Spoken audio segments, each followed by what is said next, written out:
Yan po si Nikki pag nagdadrama. Pinakain yung daliri. Sige lang, drama ka lang. Alas ng lungsod ng Maynila, may police immunity nga ba? Tapos ating interesting, isang KTV bar, tapos may mansion, tapos mga... Ito po yung pinakain. Sa tingin ko, napakalaking... Ay, tumatawa na siya. Ano siya? Oh, ito ka rin, oh. No. Oh. Ikaw din, ikaw. Ay, ito. Inspirado na ako ng nag-aaral ko sa crime. Sabi ko, pera-pera na.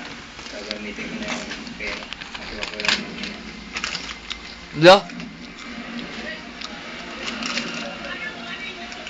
Love you. Wala, binigay mo.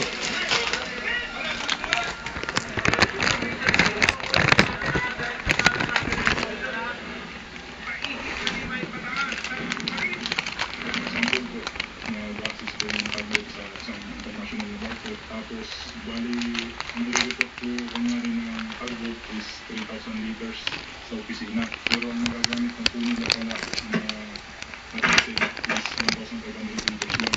Bali, ang 1,500 liters po na natitira, yun po yung ibebenta nila dito sa bangka na ibebenta nila po sa may Magic. Magandang gabi po, ako si Michael Riguez at ito ang investigador. Huwag kayong bibitiw dahil ang mga kwentong isinusumbong nyo sa amin, hindi namin tatantanan.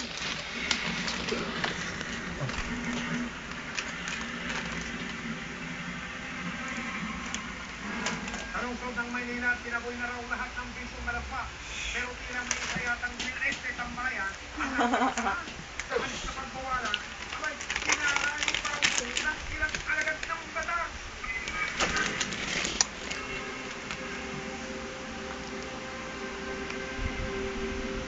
Mukha si...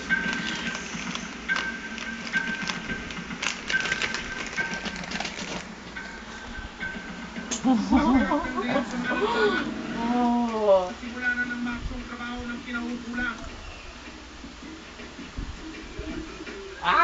Yak. Kadurdur ka. Cheesy. Tungkulin na kailangan Ang tutupang masarap sa serbisyo ng Leslie's Eggs ni Pepe. Ah. Cheesy. Meron pa ako. Wait lang.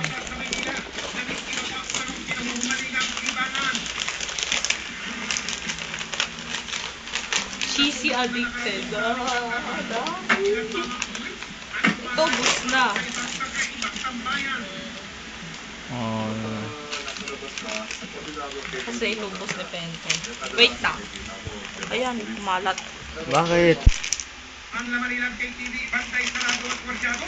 Alinoy, may pinag-iingatan sikreto.